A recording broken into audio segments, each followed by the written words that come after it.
2019 ප්‍රශ්න පත්‍රය තමයි අද සාකච්ඡා කරන්නේ. 2019 පළවෙනි ප්‍රශ්න පත්‍රයේ සාකච්ඡා කිරීම තමයි අද ආරම්භ කරන්නේ.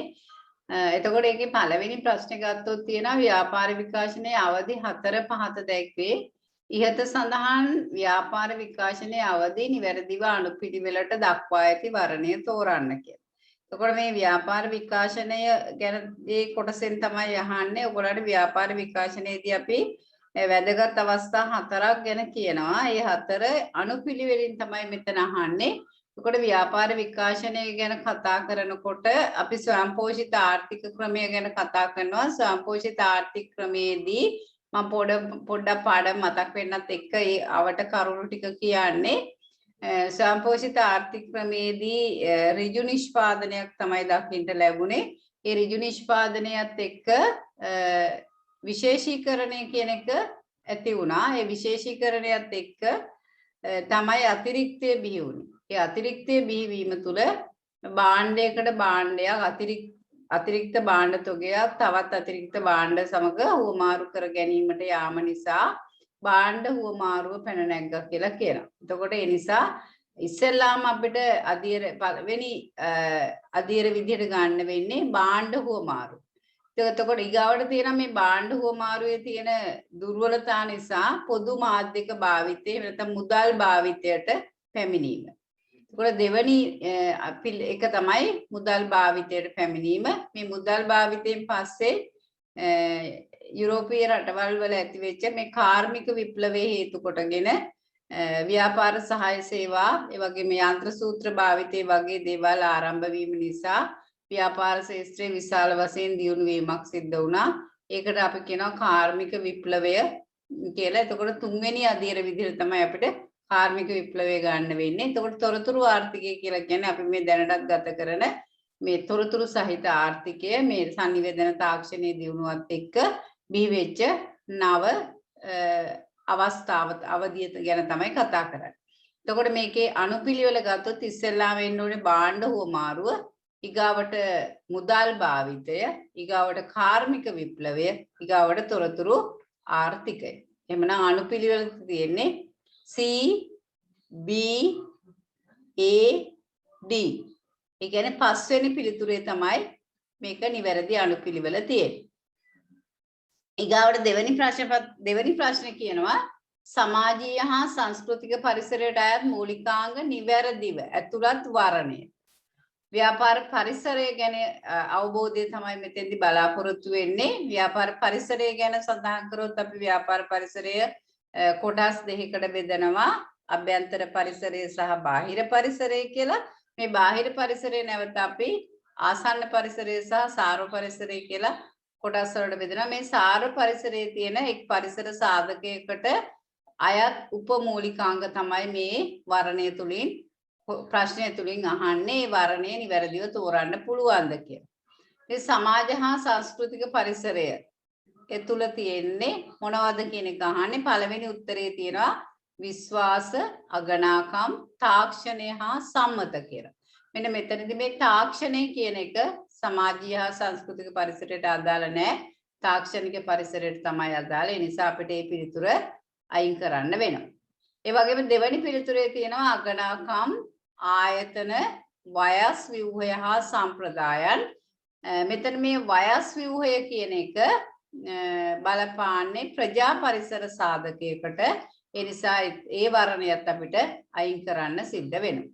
තුන්වෙනි වර්ණයේ තියෙනවා සිරිත් විරිත්, අගනාකම්, සංවිධාන ව්‍යුහය හා සම්ප්‍රදායන් කියලා. මේ සංවිධාන ව්‍යුහය කියන එක අභ්‍යන්තර පරිසර සාධකයක්. ඒ නිසා අපි මේ වර්ණයත් අපිට නිවැරදි වර්ණය ලෙස ගන්න බෑ.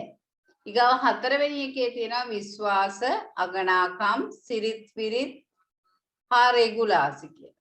ඒක රෙගුලාසි කියන එක නෛතික පරිසර සාධකයකටයි අයිති වෙන්නේ. ඒ නිසා අපිට එතෙන්දීත් ඒ වර්ණය බැහැර කරන්න සිද්ධ වෙනවා. ඊට පස්වෙනි වර්ණයේ තියෙනවා විශ්වාස, අගනාකම්, සිරිත් විරිත් හා සම්ප්‍රදායන්. එතකොට එතන නම් අපිට වෙනත් පරිසර සාධකයට අයිතිව නැහැ. සියල්ල තියෙන්නේ සමාජ හා සංස්කෘතික පරිසරයට අයිති ඒවා මූලිකාංග ටිකක්. ඒ නිසා අපිට නිවැරදි වර්ණයේ විදිහට තෝරන්න වෙන්නේ පස්වෙනි වර්ණය. තුන්වෙනි ප්‍රශ්නය ගත්තාම තුන්වෙනි ප්‍රශ්නේ තියෙන්නේ පහත වගුවේ සාර පරිසර මූලිකාංග සහ ඊට අදාළ නිදසුන් කිහිපයක් දක්වා ඇත කියලා. මෙහි ඉහතදී ඇති මූලිකාංග අනුපිළිවෙල අනුව සිද්ධීන් නිවැරදිව ගලපා ඇති වර්ණය කුමක්ද? මම ප්‍රශ්න කියවන විදිය පවා වැදගත්. ඒ නිසා ඒ ගැනත් පොඩ්ඩක් අවබෝධය යොමු කරන්න. ඒකෙදී මේ නිවැරදිව ගලපන්න ඕනේ මූලිකාංගයට අයත් සිද්ධි. මම හැම වෙලෙම කියන මෙතන මූලිකාංගය අපිට එකපාරටම ඇහැට යොමු වෙන මූලිකාංගයක්. සිද්ධීන් තමයි අපිට එකපාරට ඇහැට යොමු වෙන්නේ නැත්තේ. ඒවා ටිකක් විස්තරාත්මකව තියෙන බවක් පේනවා. ඒ වගේම මේවා යා කිරීම තුලින් නම් අපි වර්ණය තෝරන්න යන්නේ ආපහු අපිට නිවැරදි පිළිතුරට යනකොට ආයිමත් අපි පැටලෙන අවස්ථාවක් තියෙනවා. ඒ නිසා මේක අපිට පහසුයි මේ මූලිකාංගය කියන අංක ඉස්සරහින් අදාළ ඉංග්‍රීසි අකුර දාගත්තාම. එතකොට අපිට නිවැරදි අනුපිළිවෙලට විතර අනුපිළිවෙලින් අහන නිසා අනුපිළිවෙල නිවැරදිවම සටහන් වෙනවා එවැනි අවස්ථාවකදී. එතකොට මෙතන පළවෙනි මූලිකාංගයේ තියෙන ආර්ථික පරිසරය කියන එක ආර්ථික පරිසරයට අයිති වෙන්නේ විදේශ විනිමය අනුපාතය වෙනස් වීම කියන එක. ආර්ථික පරිසරයට අයිති වෙන සාධකය. එතකොට එහෙනම් එක ඉස්සරහින් දා ගන්න වෙනවා අපිට D කියන අක්ෂරය. ඊගාට ස්වභාවික පරිසරයේ තියෙන්නේ දේශගුණ තත්වයන් වෙනස් වීම. දේශගුණ තත්වයන් වෙනස් වීම කියන එක තමයි එතෙන්ට අදාළ වෙන්නේ. එතකොට දෙක කියන එක ඉස්සරහින් ඉංග්‍රීසි ඒ අකුර දා ගන්න වෙනවා. තාක්ෂණික පරිසරය කියන එකට තියෙන්නේ නව නිෂ්පාදන ක්‍රම සොයා ගැනීම. එතකොට තුන්වෙනි එකට C කියන අක්ෂරය තමයි ගැලපෙන්නේ. නෛතික පරිසරය නෛතික කියන පරිසර මූලිකාංගයට අයිති වෙන්නේ නව කම්කරු නීති රීති බල ගැනීම. ඒක B. එතකොට හතරවෙනි පිළිතුරට එන්නේ. එතකොට අපිට පිළිවෙලට එන්නේ D, A, C, B කියන වර්ණ. එතකොට පස්වෙනි වර්ණය තමයි මේ අකුරු ටික තියෙන්නේ පිළිවෙලට. එතකොට තුන්වෙනි ප්‍රශ්නය සඳහාත් අපිට පස්වෙනි වර්ණය තමයි ගැලපෙන්නේ.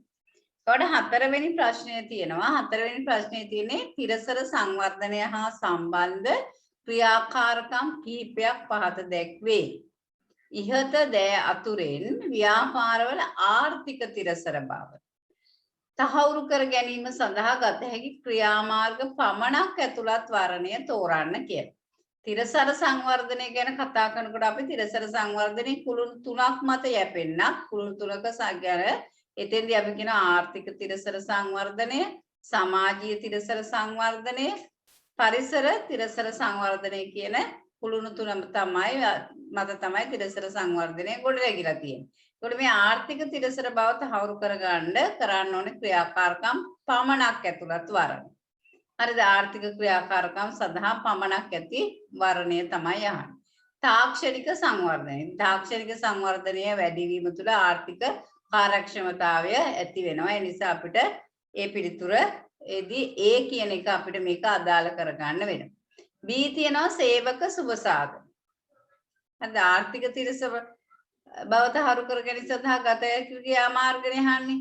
එතකොට සේවක සුබසාධනය කියන එකත් අපිට ගන්න පුළුවන් ආර්ථික තිරසර බව තහවුරු කර ගැනීම සඳහා.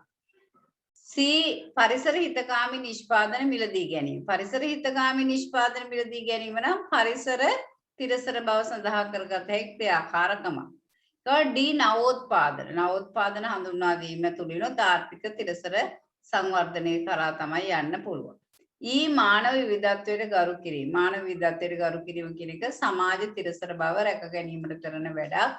ඊට F අවදානම් කළමනාකරණය ආර්ථික තිරසර බව ඇති කරන්න පුළුවන් ක්‍රියාකාරකම්. එතකොට පිළිතුර විදිහට එන්නේ මේකේ A, B, D, F කියන පිළිතුරු තමයි එන්නේ. එතකොට ඒ උත්තරේ තියෙන්නේ දෙවනි වර්ණය තුල. හරිද? එහෙනම් දෙවනි වර්ණය තමයි මේකේ ගැළපෙන වර්ණයේ විදිහට ගන්න වෙන්නේ. ඊළඟට පස්වෙනි ප්‍රශ්නට ගියොත් පස්වෙනි ප්‍රශ්නේ අහන්නේ ශ්‍රී ලංකාවේ බදු වර්ග කිහිපයක් පහත දැක්ක ඉහත දෙය අතරින් ඍජු බදු වර්ග පමණක් අඩංගු වර්ණය කුමක්ද කියලා. සමාගම් බදු කියලා තියෙනවා. ඒ සමාගම් බදු ඍජු බද්ද. හරිද? ඍජු බදු කියලා කියන්නේ මොනවද? ඍජු බද්දක් අපි අර්ථ දක්වා ගත්තොත් ඍජු බද්දක් කියන්නේ මොකද්ද කියලා අපි ඉස්සෙල්ලා හඳුනා ගන්න ඕනේනේ. අපි බදු වර්ග ඉගෙන ගන්නවා ඍජු බදු සහ වක්‍ර බදු කියලා. ඍජු බදු කියලා කියන්නේ ආදායම හෝ ධනය මත අය කරනවා නම් පදනම වෙන්නේ ආදායම හෝ ධනය මත අය කරන බදු වලට අපි කියන්නේ ඍජු බදු කියලා. භාණ්ඩ හා සේවා මත අය කරන බදු වලට අපි කියනවා වක්‍ර බදු කියලා. එhmenan අහන්නේ අපේ ඍජු බදු වර්ග. එතකොට සමාගම් බද්ද. සමාගමේ ලාභාංශ මතනේ සමාගම් බද්ද අය කරන්නේ. එතකොට එතන ධනය මත. ඒ නිසා ඒක ඍජු බද්ද. ඊගාවට B ජාතිය ගොඩනැගීමේ බද්ද. ජාතිය ගොඩනැගීමේ බද්ද වක්‍ර බද්දක් විදිහට තමයි සලකන්නේ. එතන ජාතිය ගොඩනැගීමේ බද්ද. ඊට C එකතු කළාගේ මත බද්ද භාණ්ඩ හා සේවා මත අය කරන නිසා ඒක වක්‍ර බද්දක්. රේගු බද්දත් ඒ වගේ භාණ්ඩ හා සේවා මත අය කරන නිසා වක්‍ර බද්දක්. සුරා බදුත් භාණ්ඩ හා සේවා මත අය කරන නිසා වක්‍ර බද්දක්. ප්‍රාග්ධන ලාභ මත බදු ධනය මත අය කරන්නේ නිසා ඒක ඍජු බද්ද. එතකොට මෙතන ඍජු බදු වර්ග තියෙන්නේ A සහ F කියන වර්ග දෙක විතරයි. හරිද? නමුත් මෙතන උත්තරයක එහෙම එකක් නැහැ.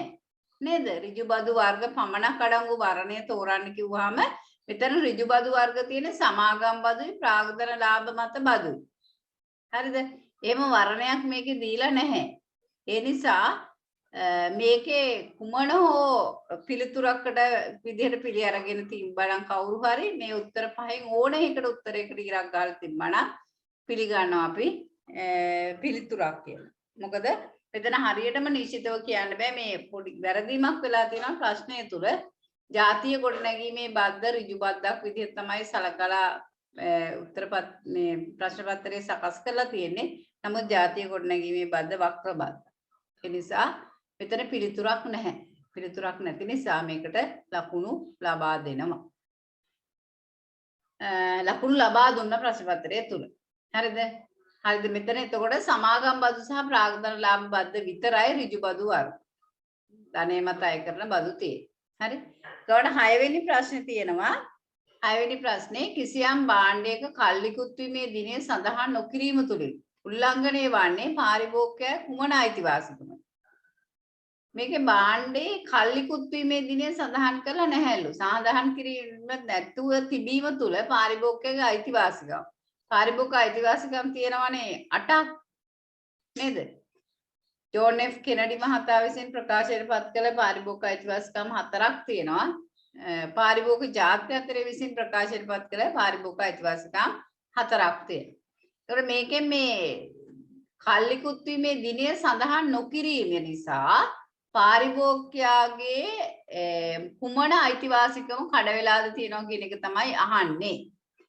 මූලික අවශ්‍යතා සපුරා ගැනීමට ඇති අයිතිය. මූලික අවශ්‍යතා සපුරා ගැනීමට ඇති අයිතිය කියලා කියන්නේ යාට ආහාර, ඇඳුම්, පැළඳුම්, නිවාස කියන මේ මූලික අධ්‍යාපනය වගේ දේවල් සපුර ගන්න අයිතියක් තියෙනවා පාරිභෝගිකයාට. ඒක මෙතන කඩවීමක් වෙලා නැහැ.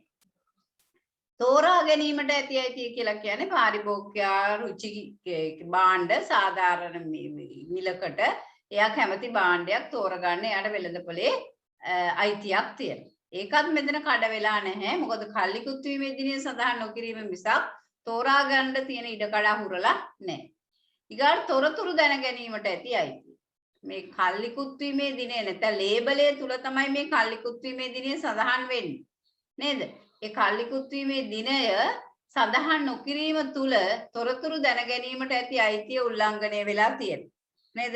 ඒ නිසා මේකේ උල්ලංඝනය වෙලා තියෙන්නේ තොරතුරු දැන ගැනීමට ඇති අයිතිය. නේ? පාරිභෝගික අධ්‍යාපනය කියලා කියන්නේ පාරිභෝගික මේ නීති රීති පිළිබඳව ඊගාට ඒ සම්බන්ධ කටයුතු කරන ආයතන පිළිබඳව දැන ගන්න තියෙන අයිතියනේ. ඒකට ආරක්ෂාව සලසා ගන්න කියලා කියන්නේ ඒ භාණ්ඩය හෝ සේවාව පාරිභෝජනය කිරීම තුළින් පාරිභෝගිකයාගේ ජීවිතයට හෝ එයාගේ දේපළට උපද්‍රවයක් නොවන විදිහට කටයුතු සලසා ගැනීමට අයිතියක් තියෙනවා කියන්නේ. ඒකට මෙතන මේ කල්ලිකුත් වීමේ දිනය සඳහන් නොකිරීම තුළින් පාරිභෝගිකයාගේ කඩ වෙලා තියෙන අයිතිවාසිකම තමයි තොරතුරු දැන ගැනීමට ඇති අයිතිය. එතකොට මෙතන ගැලපෙන්නේ තුන්වෙනි වර්ණය.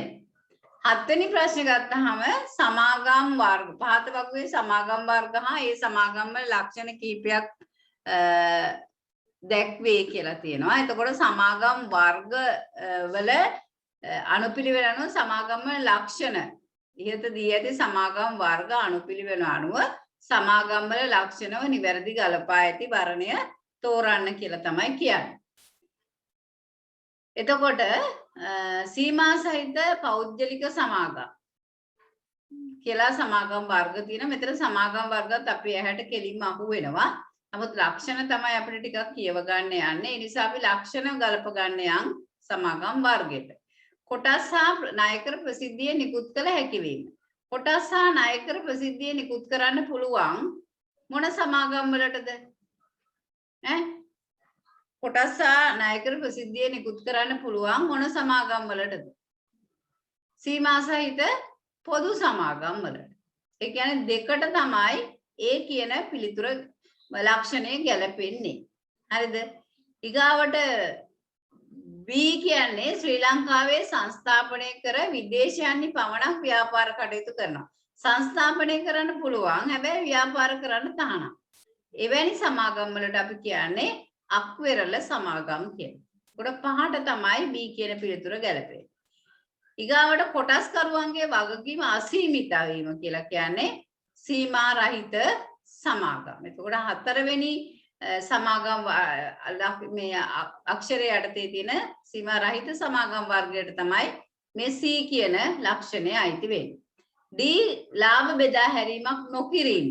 ලාභ බෙදා හරින්නේ නැහැ. ඒ ලාභ නැවත ප්‍රත්‍යායෝජනය කරන්නේ ඇපෙන් සීමිත සමාගම් වල. එහෙනම් ඇපෙන් සීමිත සමාගම් ඉදිරියෙන් තමයි අපිට ලියා ගන්න වෙන්නේ ලාභ බෙදා හැරීමක් නොකිරීම. කොටස් හා ණයකර ප්‍රසිද්ධිය නිකුත් කළ නොහැකි වීම වෙන්නේ සීමා සහිත පෞද්ගලික සමාගම් වල. එතකොට මේ පෞද්ගලික සමාගම් ඉදිරියෙන් තමයි E කියන අක්ෂරය යොදන්න වෙන්නේ. ඒ අනුව අපිට අනුපිළිවෙලට එනවා. එක ඉස්සරහින් E එනවා, දෙක ඉස්සරහින් A එනවා, තුන්වෙනි ඇපේ සීමිත සමාගම ඉස්සරහින් එනවා D, හතර සීමා රහිත සමාගම ඉස්සරහින් එනවා C, අක්වෙරළ සමාගම ඉස්සරහින් එනවා B. එතකොට අපිට අනුපිළිවෙල එන්නේ E, A, D, C, B. ඒ වර්ණය තියෙන්නේ හතරවෙනි වර්ණය තුල. හරිද? ඊගොඩ අටවෙනි ප්‍රශ්නේ ගත්තොත් අටවෙනි ප්‍රශ්නේ තියෙනවා ව්‍යාපාර වලට අදාළ ලක්ෂණ සමහරක් පහත දැක්වේ. ඉහත දෑ අතුරෙන් හවුල් ව්‍යාපාරයක ලක්ෂණ පමණක් අඩංගු වර්ණය. නීතිමය අවශ්‍යතා අවම වීම. හවුල් ව්‍යාපාරයකත් නීතිමය අවශ්‍යතා අවමයි. නේද?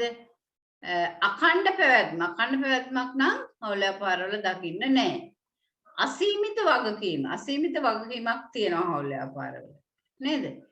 අන්‍යෝන්‍ය එකඟතාවය. ඒක අපි හවුල් ව්‍යාපාරවල දකිනවා. ව්‍යාපාරයේ නමින් බදු ගෙවීම. ව්‍යාපාරයේ නමින් බදු ගෙවන්නේ අයිතිකරුවන්ගේ නමින් තමයි බදු ගෙවන්නේ.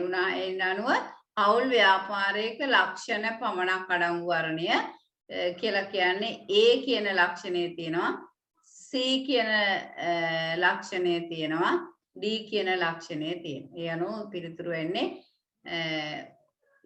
දෙවෙනි පිළිතුර තමයි, දෙවෙනි වර්ණය තමයි කරගන්නේ. අලුත් විදියකට හිතන්න. 9 වෙනි ප්‍රශ්නේ බලන්න. පහත වගුවේ ව්‍යාපාර ඒකාබද්ධ වීමේ උපාය මාර්ග අදාළ විස්තර කිහිපයක් පහත දැක්වේ.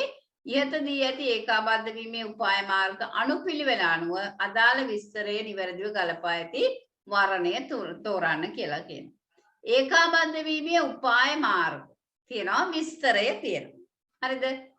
එතකොට මේකේ ඒ වෙනත් කර්මාන්තයක ආයතන සමග ඒකාබද්ධ වීම.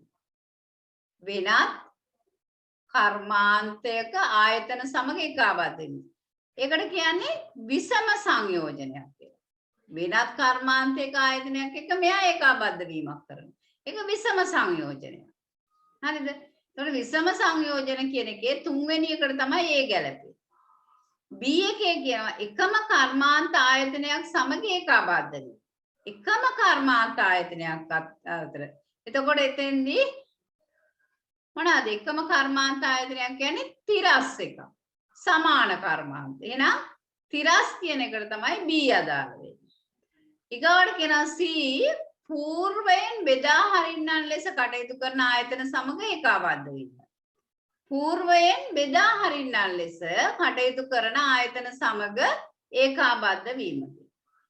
ඉස්සරහට ඉන්නේ මේ සැපයෝ මේ වුණාද බෙදා හරින්න ලෙස කටයුතු කරන పూర్වයෙන් බෙදා හරින්නන් ලෙස කටයුතු කරන ආයතන සමග ඒකාබද්ධ වීම.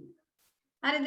එතෙන්දී එන්නේ කොහොමද ඉස්සෙල්ලා බෙදා හරින්නට ඉස්සරහින් තමයි මෙයා සම්බන්ධ වෙන්නේ. සිරස් ඉදිරිපසට.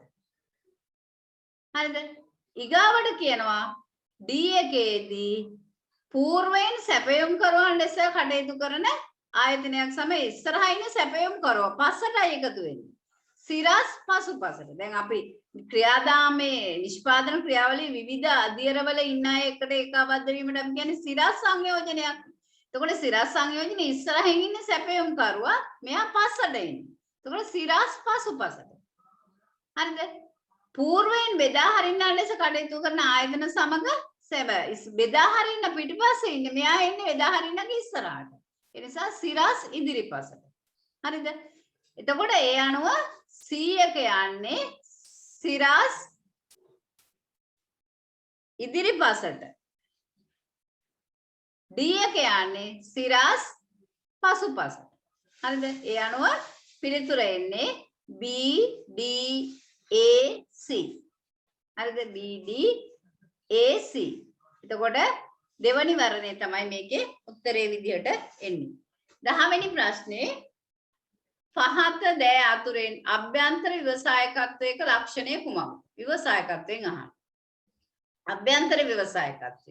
අභ්‍යන්තර ව්‍යවසායකත්වය කියලා කියන්නේ මේ ව්‍යාපාර ආයතනයක වැඩ කරන අය අලුත් නවෝත්පාදන සිද්ධ කරනවා නම් අපි ඒකට කියන්නේ අභ්‍යන්තර ව්‍යවසායකත්වය කියලා. බලමු මේ අදහස තියෙන්නේ කොකේද කියලා.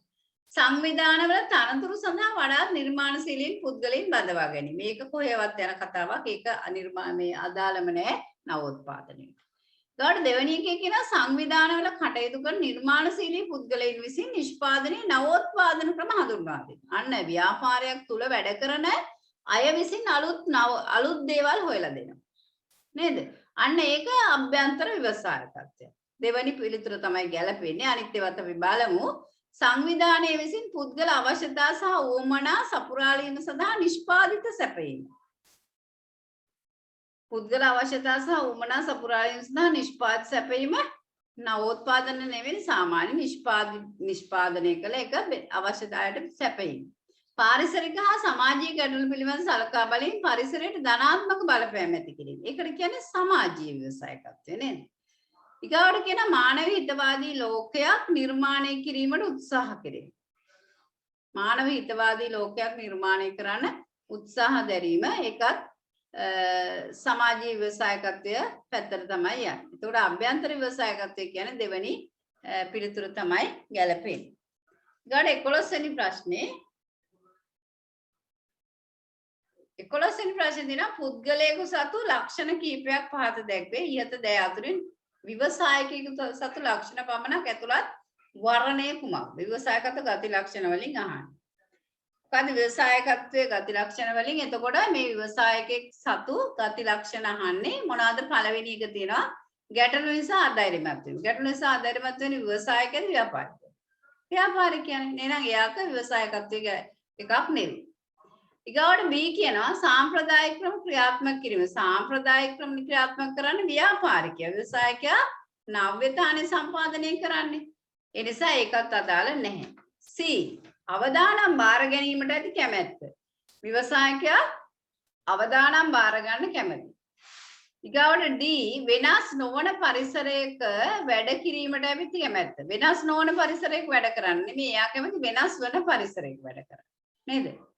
ඒකත් එහෙනම් අපිට ඉවත් කරන්න වෙනවා. ඒකත් අපිට අදාළ නැහැ. ඊ කියනවා අභියෝග බාර ගැනීමට ඇති කැමැත්ත. අභියෝග බාර ගන්න කැමැති ව්‍යවසායකයා. නේද? ඒ නිසා මෙතන පිළිතුර එන්නේ C අවදානම් බාර ගැනීමට ඇති කැමැත්තයි අභියෝග බාර ගැනීමට ඇති කැමැත්තයි. හරි? එතකොට C සහ E කියන කරුණු දෙක තමයි එන්නේ. ඒ වර්ණය තියෙන්නේ 4 වෙනි වර්ණය තුල.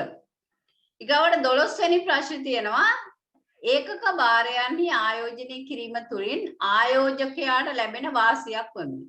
මේකේ අහන්නේ ආයෝජකයාට වෙන වාසිය ඒකක භාරයක ආයෝජනය කිරීම. හරිද? එතකොට මොකද්ද මේකේ ආයෝජනයේ සඳහා ඉහළ ප්‍රතිලාභයක් හිමිවීම. ඉහළ ප්‍රතිලාභයක් හිමි වෙන්නේ සාමාන්‍ය ප්‍රතිලාභයක් තමයි හම්බෙන්නේ. ඒකක භාරකාරයේ කලමනාකාරීත්වයට සම්බන්ධ වීමට හැකියවීම. එහෙම අවස්ථාවක් නම් සම්බන්ධ වෙන්නේ නැහැ. ප්‍රසාද කොටස් ලබා ගැනීමට හිමිකමක් පැවතීම. මේක කොටස් වලට ආයෝජනය කිරීමෙන් තමයි ලැබෙන්නේ. ඒකක භාරයකට ආයෝජනය කිරීමෙන් ලැබෙන්නේ නැහැ. ඊගාවට ඕනෑම අවස්ථාවකදී දඩ මුදල් නොගෙලවා ආයෝජනය කළ මුදල් ආපසු ගත හැකියි.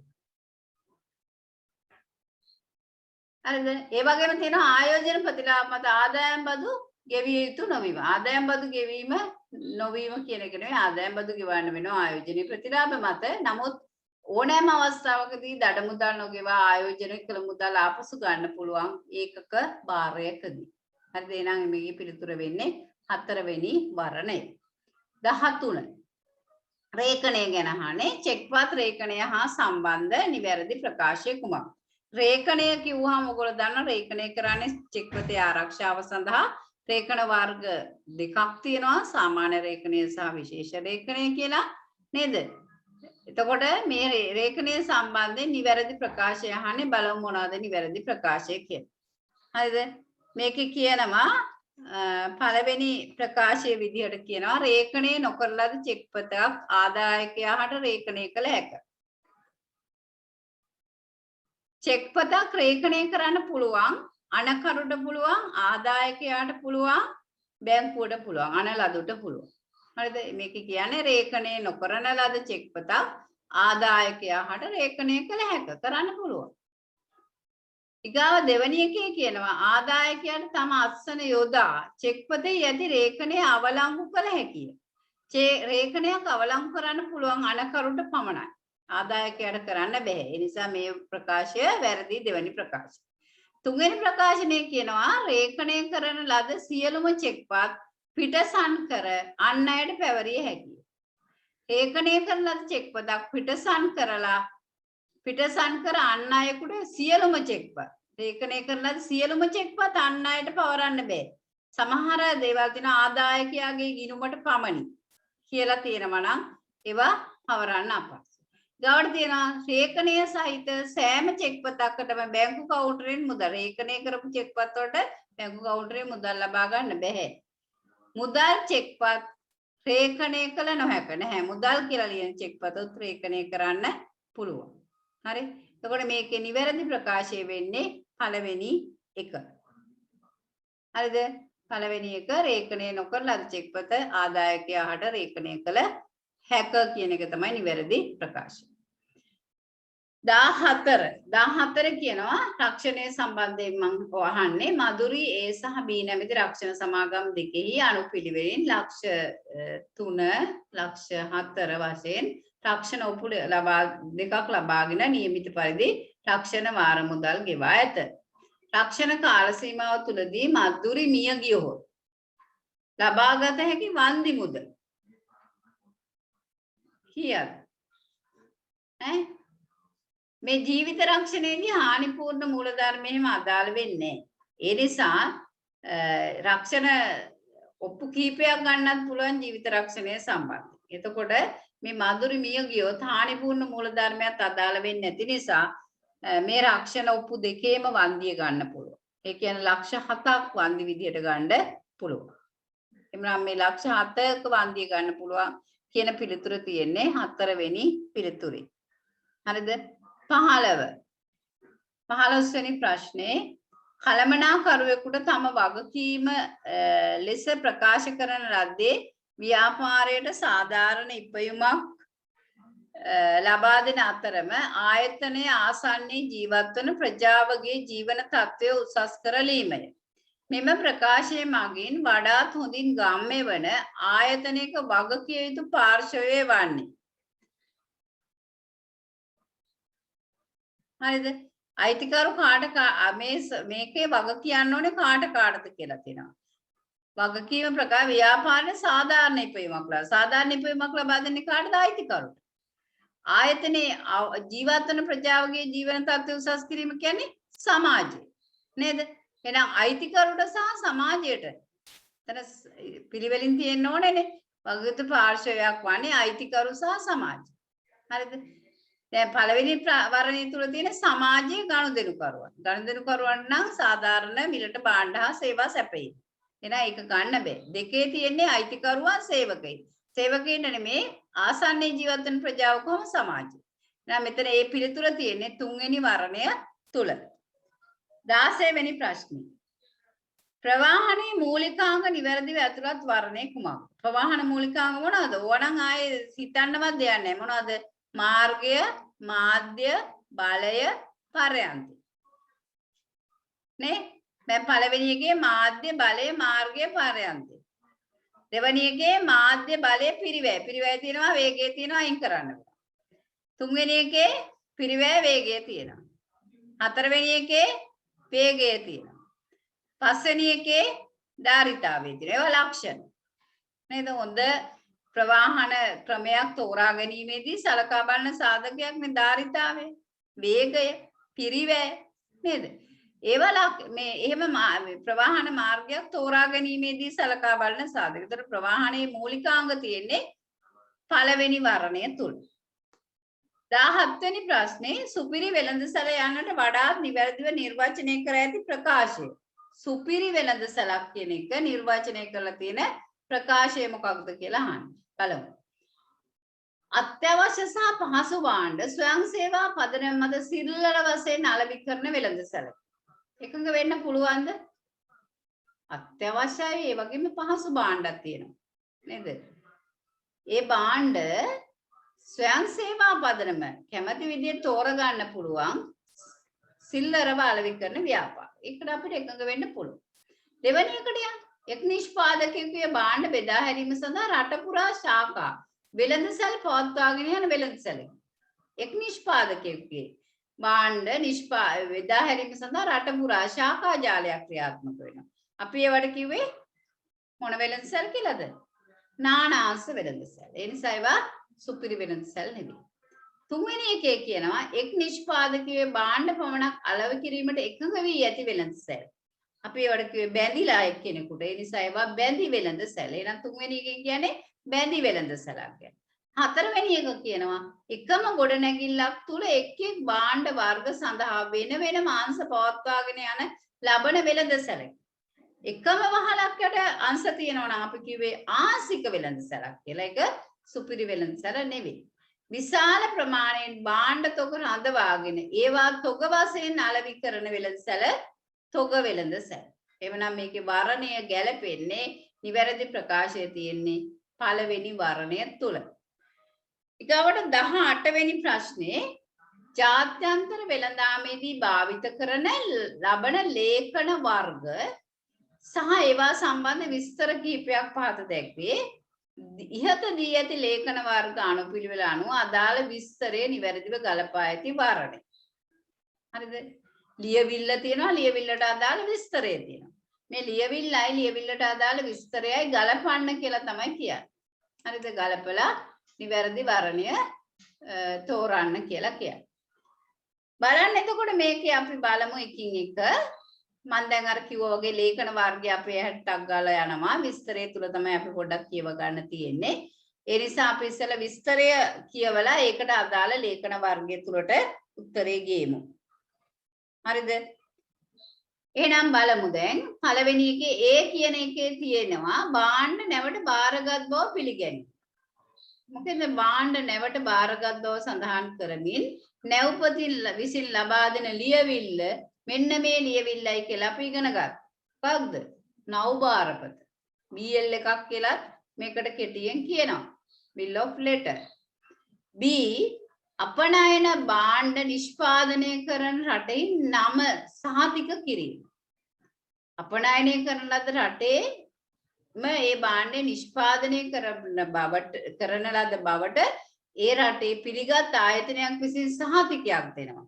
ඒකට අපි කියනවා ප්‍රභව ස්ථාන සහතිකය. එහෙම නැත්නම් අපි කියනවා මේකට නිපාන් රට සහතිකය කියලා. නිෂ්පාදනය කළ රටට අදාළ නිපාන් රට සහතිකය. ප්‍රභවස්ථාන සහතිකය කියලා කියනවා. එහෙනම් අපි තුන්වෙනි ප්‍රභවස්ථාන B කියන එක කියන්නේ ප්‍රභවස්ථාන සහතිකය කියන තැනට. C කියනවා මිල ප්‍රමාණය මුළු වටිනාකම හා ආයතනයේ නම යනාදිය පිළිබඳ විස්තරය. ඒක තියෙන්නේ ඉන්වොයිසිය. හරිද? ඉන්වොයිසිය තමයි තියෙන්නේ මිල ප්‍රමාණය මුළු වටිනාකම හා අපනයනකරුගේ නම ආදී විස්තර තියෙන්නේ ඉන්වොයිසිය. නියෝජිතයෙකු විසින් ආනයනය හෝ අපනයනය පිළිබඳව සකසනු ලබන ප්‍රකාශය. අපි කියනවානේ ආනයන අපනයන වෙළඳාම සිද්ධ වෙනවා ඍජු ක්‍රමයට සහ ඉන්ඩෙන්ට් ක්‍රමයට කියලා. ඉන්ඩෙන්ට් ක්‍රමය කියලා කියන්නේ නියෝජිත ක්‍රමය. නියෝජිත ක්‍රමයේදී නියෝජිතයෙකු විසින් ආනයන හෝ අපනයනය සඳහා කරන ලබන භාණ්ඩ පිළිබඳව සකස් කරනු ලබන ප්‍රකාශයට කියන්නේ රේගු සටහන් කරයි. හරිද? එතකොට එක කියන එක D කියන එක රේගු සටහන් කරේ පිළිබඳ විස්තර වෙන්නේ D වලින්, ඉන්වොයිසිය ගැන සඳහන් වෙන්නේ C වලින්, ප්‍රභවස්ථාන සහතිකය පිළිබඳව විස්තරේ තියෙන්නේ B වල, නවභාර පත්‍රය පිළිබඳව විස්තරේ තියෙන්නේ A වල. එතකොට නිවැරදි වර්ණය 5 වෙනි වර්ණය. 19 වෙනි ප්‍රශ්නේ.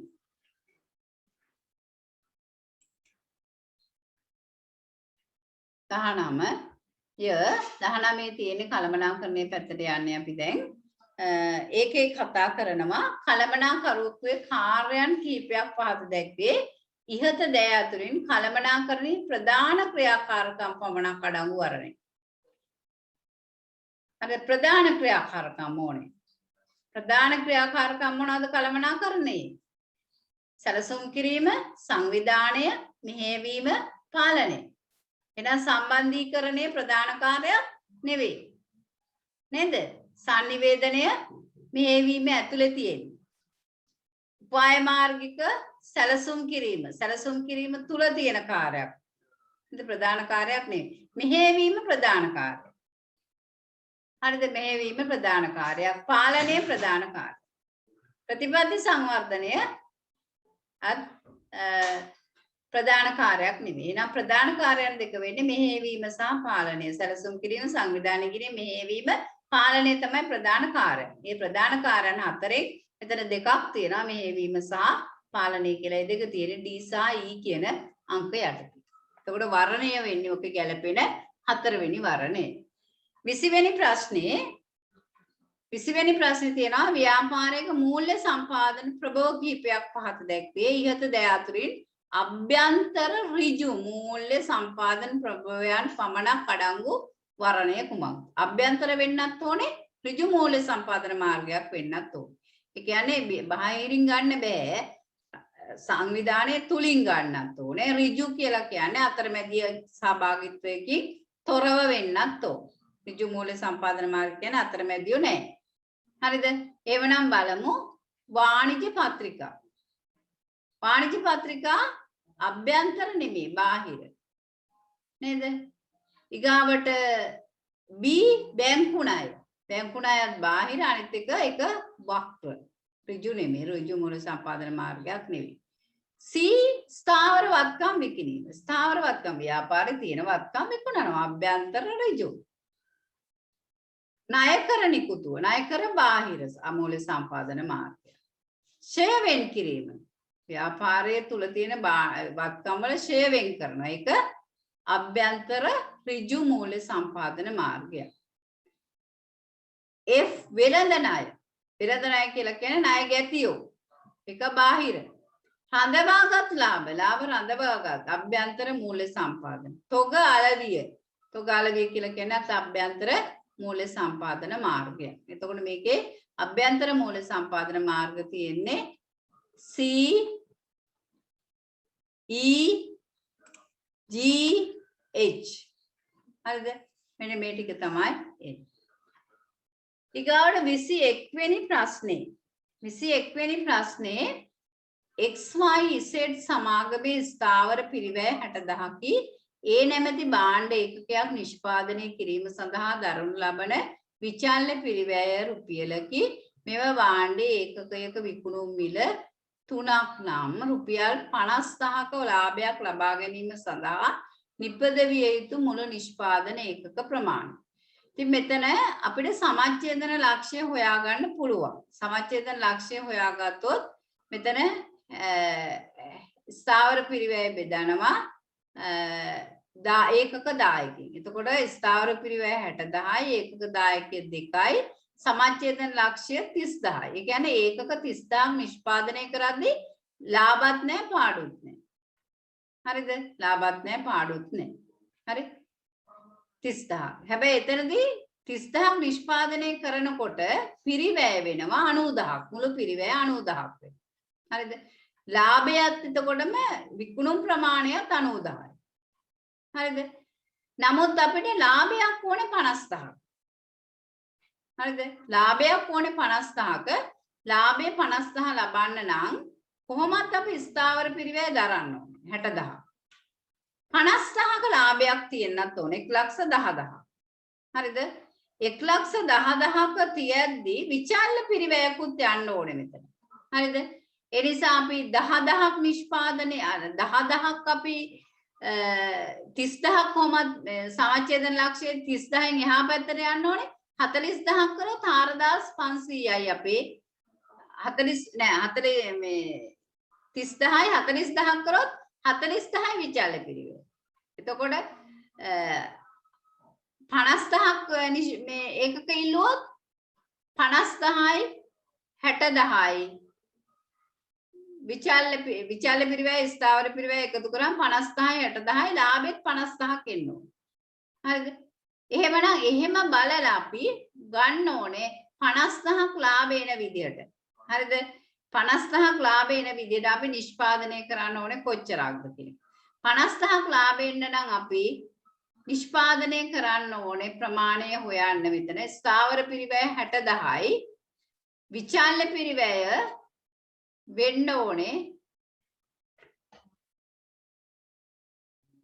55,000යි. හරිද? ලාභයකුත් එන්න ඕනේ 50,000ක. එහෙමනම් 1,65,000ක ආදායමක් හොයන්න ඕනේ. 1,65,000ක ආදායමක් හොයන්න නම් ඒකක නිෂ්පාදනය කරන්න ඕනේ 3ෙන් බෙදුවාම 1,65,000 55,000. හරිද? ඒ නිසා ඒකක ප්‍රමාණය 55,000යි. මෙතන සමච්ඡේදන ලක්ෂ්‍යයෙන් එහා පැත්තට හිතමින් මේක ගොනු කරගන්න ඕනේ. එතකොට තමයි අපිට මේකේ උත්තරේ ගන්න පුළුවන් වෙන්නේ. හරිද? 55,000ක ලාභයක් ලැබෙන්න ඕනේ. 55,000ක ඒක ප්‍රමාණයක් නිෂ්පාදනය කරන්න ඕනේ. හරිද? පස්වෙනි එක තමයි උත්තරේ. මොකද 30,000ක් නිෂ්පාදනය කරනවා කියන්නේ ලාභත් නැහැ පාඩුත් නැහැ. හරිද? එතන 30,000ක කොහොමත් විචල්්‍ය පිරිවැයක් යනවා. ස්ථාවර පිරිවැය 60,000ක් තියෙනවා. 90,000යි. හරිද? නමුත් අපි මේක 40,000 කරොත් 60,000යි 40,000යි ලක්ෂයයි. හරිද? 50,000ක ලාභයක් ලබන්න එතකොට අපි 40,000ක් වික්කාම 1,20,000යි. එතකොට අපිට 50,000ක ලාභයක් ගන්න බෑ. ඊගාවට අපි ගත්තොත් 30 40 50ක 50ක් කියන්නේ කොහොමත් 60,000 ස්ථාවර පිරිවැය විචල්්‍ය පිරිවැය 50,000යි 1,10,000. හරිද? 1,10,000යි ඊට පස්සේ මේ 50,000 වැඩි කරොත් 1,50,000යි. එතනත් අපිට ගන්න බෑ ප්‍රමාණය. හරිද? අපි එතකොට 1,00,000 අපි එතන ගත්තොත් 50,000 නෙමේ 60,000යි කියලා 60,000 ගත්තොත් කොහොමත් 60,000ක ස්ථාවර පිරිවැයක් දරන්න ඕනේ 60,000ක විචල්්‍ය පිරිවැය. එතකොට 1,20,000 60,000 තුනේ 1,80,000. එතකොට 1,80,000ක් 1,60,000යි 1,60,000ක් වුණාම 1,80,000. එතකොට ඒ අතර 60,000ක විතර ලාභයක් තියෙනවා. එහෙනම් අපිට ඕනේ 50,000ක ලාභයක් ගන්න. ඒකෙන් අපිට 5ක් අඩු කරගෙන ගන්න පුළුවන් 55,000යි කියන්නේ. හරිද? මේක අර සමච්ඡේදන ලක්ෂ්‍යයේ ඉඳලා ඉස්සරහටයි යන්න ඕන. හරිද? ගිහිල්ලා ඒක හොයා ගැනීම තමයි කරන්නේ. හරිද? මෙතන 20,000ක් කොහොමත් බෑ ඒක අයින් කරන්න වෙනවා. 30,000 කොහොමත් ගන්න බෑ. 40,000 කොහොමද 40,000යි 50,000යි 55,000යි අතර තමයි උත්තර තුන තියෙන්නේ. එහෙනම් 40,000 බලන්න ආදේශ කරලා 50,000 ආදේශ කරලා බලන්න 55,000 ආදේශ කරලා බලන්න. එතකොට එනවද බලන්න 50,000ක ලාභේ. ඒ එන එක විතරයි ගන්න පුළුවන්. කොහොමද 30,000 20,000 අයින් කරන්නේ 30,000 කියන සමච්ඡේදන ලක්ෂය 20,000 කියන්නේ අලාභ ලබන ලක්ෂය. එතනින් එහාට තමයි ලාභ ලබන්න පුළුවන්. ඊගාට 22 වෙනි එක 22 වෙනි එකේ කියන්නේ පහත වගුව මගින් දැක්වෙන්නේ සීතා විසින් යෝගට් නිෂ්පාදනයේ ගුණත්වය පවත්වාගෙන යාම සඳහා අනුගමනය කරන ලද පාලන තත්ත්ව පාලන ශිල්ප ක්‍රම ක්‍රියාමාර්ග කිහිපයකි. ඉහත දී ඇති තත්ත්ව පාලන ශිල්ප ක්‍රම අනුපිළිවෙලට අදාළ ක්‍රියාකාරකම් නිවැරදිව ගලපා ඇති වර්ණය. හරිද? නිවැරදිව ගලපා ඇති වර්ණයයි අහන්නේ. එතකොට නිවැරදිව ගලපා ඇති වර්ණයේදී මෙතන තත්ත්ව පාලන ශිල්ප ක්‍රම ඇහැට අහු වෙන එකපාරට ක්‍රියාමාර්ග තමයි ඇහැට අහු වෙන්නේ නැත්තේ. එහෙනම් ක්‍රියාමාර්ගයේ තෝරමු අපි. ඒ කියන ක්‍රියාමාර්ගයේ තියෙනවා නිරතුරුව නිෂ්පාදනය පිළිබඳව ගැටලු සාකච්ඡා කිරීම සඳහා සේවක කණ්ඩායම් පිටු. නිතර මේගොල්ලෝ මේ නිෂ්පාදනය පිළිබඳ ගැටලු ඇති කරගන්න. ගැටලු තියෙනවා සාකච්ඡා කරගන්න. ඒවට අපි කියන්නේ තත්ත්ව කව කිය. එහෙනම් තත්ත්ව කව කියන එකට තමයි ඒ කියන ක්‍රියාමාර්ගය ගැලපෙන්නේ. ඊගාවට නිෂ්පාදන ක්‍රියාවලිය සෑම අධ්‍යයනකම ගුණාත්මකව නිරන්තරව අධීක්ෂණයට ලක් කරනවා. ඒ කියන්නේ ගුණත්වය ආරක්ෂා කරගන්න හදන්නේ. තත්ත්ව ආරක්ෂණය. හරිද? එහෙනම් තත්ත්ව ආරක්ෂණය කියන එකට B ගැලපෙන්නේ. ඊගාව තියෙනවා C එකේ නිෂ්පාදනය සඳහා සෑම විටම නිවැරදි අමුද්‍රව්‍ය භාවිතා කිරීම. නිෂ්පාදනය සඳහා සෑම විටම නිවැරදි අමුද්‍රව්‍ය භාවිතා කරනවා. ගුණත්ව ප්‍රමිති අනුගමනය කරනවා. D එකේ කියනවා සංවිධානයේ සියලුම ක්‍රියාවලියන්හි ගුණත්වය තහවුරු කර ගැනීමට කටයුතු කිරීම. ගුණත්වය තහවුරු කර ගන්න කටයුතු කරනවා. සංවිධානයේ සියලුම ක්‍රියාවලියන්හි ගුණත්වය තහවුරු කර ගන්න සමස්ත ගුණත්ව කළමනාකරන. E එකේ කියනවා සෑම විටම නිෂ්පාදන 100%ක ගුණත්වයක් පවත්වා ගැනීමට අඛණ්ඩ උත්සාහ දැරීම කියන්නේ දෝෂ නැහැ. ශූන්‍ය දෝෂ. හරිද? E යන්නේ ශූන්‍ය දෝෂ වලට. එතකොට පිළිතුර එන්නේ පළවෙනි එකට B ගැලපෙන්නේ, තත්ත්ව කව වලට A ගැලපෙන්නේ, ශූන්‍ය දෝෂ වලට E ගැලපෙන්නේ වික්‍රියාමාර්ගය, ගුණාත්මක ප්‍රමිති වලට C ගැලපෙන්නේ, සමස්ත ගුණාත්මක කළමනාකරණයට D ගැලපෙන්නේ. එතකොට පිළිතුර එනවා තුන්වෙනි පිළිතුර. හරිද? ඊගාවට 23 වෙනි එක හැකිතා අවම පිරිවැයකින් භාණ්ඩ නිෂ්පාදනය කර වෙළඳපළ තුල එම භාණ්ඩ සුලභ කිරීම ව්‍යාපාරිකයෙකු දරන උත්සාහය වඩා හොඳින් නිරූපණය වන්නේ කුමන සංකල්පය මගින්ද? මේ අලෙවිකරණ සංකල්ප ගැන කියන්නේ අලෙවිකරණයේ සංකල්ප වල මේ අලෙවිකරණ විකාශනයේ සංකල්ප ගැන මේ කතා කරා. හරිද? හැකිතා අවම පිරිවැයකින් නිෂ්පාදනය කරලා වෙළඳපළට එම භාණ්ඩ සුලභ කිරීම. බලමු අපි මේ එක එක සංකල්පයේ අදහස මොකක්ද කියලා. හරිද? අලෙවිකරණ සංකල්පය. අලෙවිකරණ සංකල්පයේදී කිව්වේ මොකක්ද? මේ ගනුදෙනුකරුගේ සැබෑ අවශ්‍යතාවය සහ උවමනාව හොයලා ඊට අදාළ භාණ්ඩයක් හෝ සේවයක් නිෂ්පාදනය කිරීම තමයි අලෙවිකරණ සංකල්පය. එතකොට අර කියන කතන්දරේ නෙමෙයි. දෙවැනි එකේ කියනවා සමාජීය අලෙවිකරණ සංකල්පය. සමාජීය අලෙවිකරණ සංකල්පයේදී අපි ත්‍රිසාධක සංකල්පයක් ගැන කතා කරන්නේ. ආයතනීය අරමුණු ඉෂ්ට වෙන්න ඕනේ, සමාජීය අරමුණු ඉෂ්ට වෙන්න ඕනේ. ගනුදෙනුකර සමකෝණී ත්‍රිකෝණයකි ඔබත් මමත් එයත් අතර නෙවෙයි සමාජය ආයතනය ගනුදෙනුකරු අතර. හරිද? සමාජීය අලෙවිකරණ සංකල්පය. ඊගාට විකුණුම් සංකල්පය. විකුණුම් සංකල්පයේදී කරන්නේ විකුණුම් ප්‍රවර්ධන ක්‍රම වැඩිපුර භාවිතා කරමින් වෙළඳපොලේ භාණ්ඩ විකුණන්න දරන උත්සාහය. හරිද? ඒක විකුණුම් සංකල්පය. නිෂ්පාදිත සංකල්පය කියලා කියන්නේ නිෂ්පාදන භාණ්ඩ හා සේවාවල ගුණත්වය වැඩි දියුණු කරමින් මේ ගොඩක් මේ භාණ්ඩ වෙළඳපොළට ඉදිරිපත් කරලා වෙළඳපොලේ සාර්ථක වෙන්න දරන උත්සාහය. ගුණත්වය ගැනයි නිෂ්පාදිත සංකල්පයේදී සැලකිලිමත් වෙන්නේ.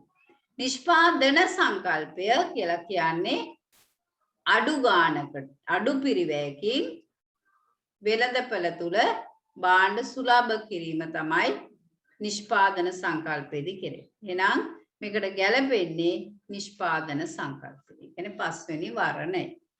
24 කියනවා නිෂ්පාදිතයක් සම්බන්ධ පාරිභෝගික වටිනාකම් දූරාවලියක් පහත දැක්වේ. මේ අර කියන්නේ නිෂ්පාදිතයක වටිනාකම් ගැන ප්‍රතිලාභ පිළිබඳව කතා කරන්නේ. ඉහත සඳහන් පාරිභෝගික වටිනාකම් දූරාවලිය නිවැරදි අනුපිළිවෙලට දක්වා ඇති වර්ණය තෝරන්න. හරිද? නිවැරදිව තියෙන. ඉස්සෙල්ලාම අපි නිෂ්පාදිතයක් ගත්තාම ඒකේ තියෙන්න ඕනේ හර ප්‍රතිලාභ. ඒකෙන් අපි අපේක්ෂා කරන දැන් පෑනක් නම් ඒකෙන් ලියවෙන්න පුළුවන්. ලියන්න පුළුවන් වෙන්න ඕනේ. ෆෝන් එකක් නම් ඒකෙන් කතා කරන ඒවා ඇහෙන හොඳ තත්වයක් තියෙන්න ඕනේ. sannivedanaye හැකියාව තියෙන්න ඕනේ. ෆොටෝ ගහන්න තිබුණට වැඩක් නැහැ. sannivedana හැකියාව නැත්තම්. හරිද? ඒ නිසා පළවෙනියෙම තියෙන්න ඕනේ හර ප්‍රතිලාභය. ඊගාවට මේක අඩුම ගානේ මේ විදිය නිෂ්පාදනය කියන මෙන්න මේ වගේ විදියටවත් තියෙන්න ඕනේ කියලා බලාපොරොත්තු වෙනවා. අපි ඒක තමයි අපි කියන්නේ මූලික නිෂ්පාදිතයක් කියන්නේ. මේකට හොඳ කවරයක් දැන් මේකට යම්කිසි හැඩයක් පාටක් තියෙන්න ඕනේ. ඒක තමයි මූලික නිෂ්පාදිතය. ඊගාවට අපේක්ෂා කරනවා අපි මේක විවිධ වර්ණවලින් විවිධ හැඩවලින්. ඒකට අපි D අපේක්ෂිත නිෂ්පාදිතය. ඊගාවට වැඩි දියුණු කළ නිෂ්පාදිතය විදිහට අපි බලාපොරොත්තු වෙනවා. ඊට පස්සේ තමයි විභව නිෂ්පාදිතය. නේ? එතකොට පාරිභෝගික වටිනාකම් දූරාවලිය ඉස්සලාම යන්නේ හර ප්‍රතිලාභය දිහා බලන ඊගාට මූලික නිෂ්පාදිතය, ඊගාවට අපේක්ෂිත නිෂ්පාදිතය, ඊට පස්සේ වැඩි දියුණු කළ නිෂ්පාදිතය, ඊගාට විභව නිෂ්පාදිතය. හරිද? ඒ අනුව පිළිතුර තියෙන්නේ දෙවනි වර්ණය තුල A C D B E කියන අකුරු ටික පිළිවෙලට එන්න ඕනේ. හරි? දෙවනි වර්ණය තුල තියෙනවා. 25 ප්‍රශ්නය. 25 ව්‍යාපාර ආයතනයක් විසින් ඉටු කරන ලද ප්‍රවර්ධන කාර්යයන් කිහිපයක් පහත් දැක්වේ. ඉහත දෑ අතුරින් විකුණුම් ප්‍රවර්ධනය සඳහා පමණක් අදාළ කාර්යයන් ඇතුළත් වරන. විකුණුම් ප්‍රවර්ධනය සඳහා හරිද? බලපාන කාරණා අහන්න. විකුණුම් ප්‍රවර්ධනය සඳහා තියෙනවා මේකේ නිෂ්පාදනය පිළිබඳ විස්තර සැපයීම කියන එක විකුණුම් ප්‍රවර්ධනය සඳහා විතරක් නෙවෙයි. B ලොතරැයි ක්‍රම හඳුන්වා දීම විකුණුම් ප්‍රවර්ධනය සඳහා මිල අඩු කිරීම ඊගාවට නිෂ්පාදිත සාම්පල් ලබා දීම මිල වට්ටම් හඳුන්වා දීම ඒවා විකුණුම් ප්‍රවර්ධන ක්‍රම. ප්‍රවර්ධන ක්‍රම අතර තියෙනවනේ විකුණුම් වැඩි කිරීම සඳහා කරන ප්‍රවර්ධනයක් තියෙනවනේ. නිසා ප්‍රවර්ධන ක්‍රම අතර මේකේ අහන්නේ විකුණුම් ප්‍රවර්ධන ක්‍රම. ඒකට කොට එන්නේ B C E T කියන ක්‍රම ටික තමයි අදාළ වෙන්නේ. ඊගාට 26 වෙනි ප්‍රශ්නේ සේවක ප්‍රවාසිතාවය යනුවෙන් අදහස් කරනුයේ සේවකයි. සේවක ප්‍රවාසිතාවය සහ සේවක පිරිවැටුම කියන එක ඔයාලා හොඳට දාන්න නේද? සේවක ප්‍රවාසිතාවය. මොකද කරන්නේ? මේක කියනවා සංවිධානයේ හැර යාම.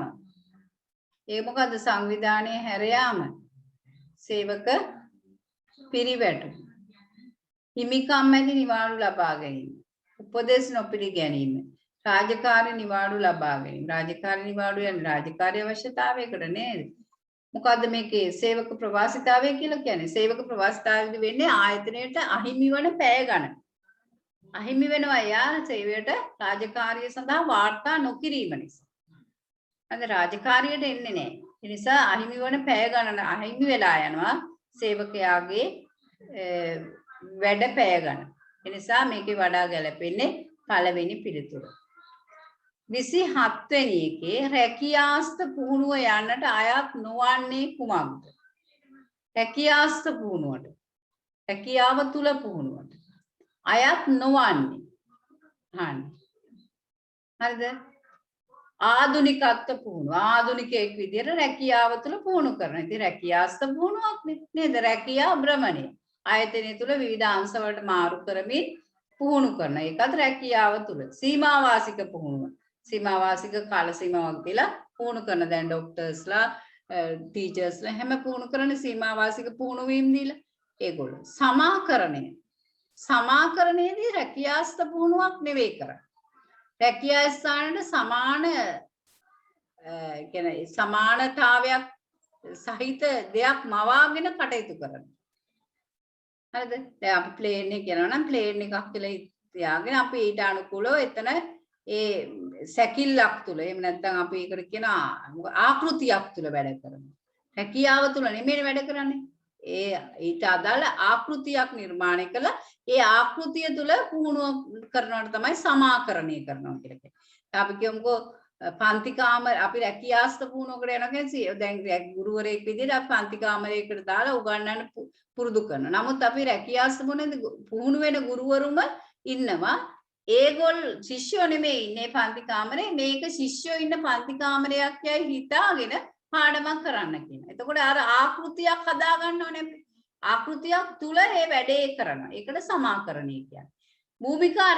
භූමිකාරංගනය කියලා කියන්නේ රැකියාස්ත පුහුණුවක් නෙමෙයි. රැකියාව කරන බිඳලා භූමිකාවක් විදියට පෙන්눔 කරනවා.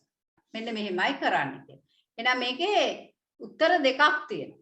රැකියාස්ත පුහුණුවට යන්නේ අයත් නොවන්නේ හතරවෙනි එක අයත් වෙන්නේ නැහැ. පස්වෙනි එක අයත් වෙන්නේ නැහැ. එතකොට මේ දෙකෙන් කෝක හෝ සමාකරණය කියන එක හතරවෙනි වර්ණයේ විදිහට තෝරලා තිබ්බත් නිවැරදි පිළිතුරසේ බාරගන්නවා. භූමිකාරංගනය කියන එක හා කියන වර්ණයේ තෝරලා තිබ්බත් නිවැරදි පිළිතුරසේ බාර ගන්න. හරිද? 28 වෙනි ප්‍රශ්නේ විනය කළමනාකරණයේ වැදගත්කම නිවැරදිව සඳහන් කර ඇති ප්‍රකාශය තෝරන්න. විනය කළමනාකරණයේ ඇති වැදගත්කම මොකද්ද? සේවකයන් අතර මතභේද අවම කිරීම. හරිද? ස්වයං විශ්වාසය වර්ධනය කරන්න පුළුවන් අපිට අභිප්‍රේරණය වගේ දේවල්. සේවකයන් වෙත තීරණ දැන්වීම, රක්ෂණ වියදම් අඩු කර ගැනීම වැදගත්ම දේ අහන්න. වැදගත්ම දේ තමයි සේවකයන් අතර මතභේද අවම කර ගැනීම. එතකොට පළවෙනි වරණ. 29 වෙනි එකේ පහත වගුවේ තොරතුරු පද්ධති වර්ග හා ඒවාට අදාළ උදාහරණ දක්වා ඇත. ඉහත දී ඇති තොරතුරු පද්ධති වර්ග අනුපිළිවෙල අනුව උදාහරණ නිවැරදිව ගලපා ඇති වර්ණය තෝරන්න කියලා. වර්ණය කුමක්ද කියලා අහන්න. පළමු වර්ණය තෝරන්න අපි ගනුදෙනු සැකසුම් පද්ධති. ගනුදෙනු සැකසුම් පද්ධති කියලා එකකින් අපිට උදාහරණය මොකද්ද? ගනුදෙනු සැකසුම් පද්ධතියකින් අපිට අදන්න පුළුවන් මොනවාද? වැටුප් වාර්තා. කාර්යාල සංකරණ පද්ධති. කාර්යාල සංකරණ පද්ධති විද්‍යුත් තැපැල් පහසුකම්. කළමනාකරණ තොරතුරු පද්ධති. දෛනික තොග වාර්තා ලබා දීම. තීරණ උපකාරක පද්ධති. ආයෝජන ඇගයීම් වාර්තා. විදායක උපකාරක පද්ධතියේදී පුරෝකථන වාර්තා ලබා දීම. එතකොට මේකේ වර්ණය එන්නේ D C B E A. 30 වෙනි ප්‍රශ්නේ ව්‍යාපාර සැලැස්මක් පිළිබඳ මඟ පෙන්වීමක් ලබා දීම සඳහා ව්‍යාපාර සැලැස්ම පිළිබඳ මඟ පෙන්වීමක් ලබා දීම සඳහා පිළියෙල කරනු ලබන්නේ. මොකද්ද මඟ පෙන්වීමක් ලබා දීම සඳහා සකස් කරන්නේ? විදායක සාරාංශය. මුදල් ප්‍රවාහ ප්‍රකාශයද කියන්නේ මුදල් ලැබීම සහ මේ ගලා ඒම සහ ගලා යාම. ආදායම් සාරාංශයෙන් ලාභය. ණය පිළිබඳ සාරාංශයෙන් ණය ගැන කතා කරන්න පිළිවෙල. මේකේ මඟ පෙන්වීමක් කරන ව්‍යාපාර සැලැස්ම පිළිබඳ මඟ පෙන්වීමක් කරන්නේ විදායක සාරාංශයෙන්. එතකොට පළවෙනි වර්ණය තමයි ගැලපෙන්නේ.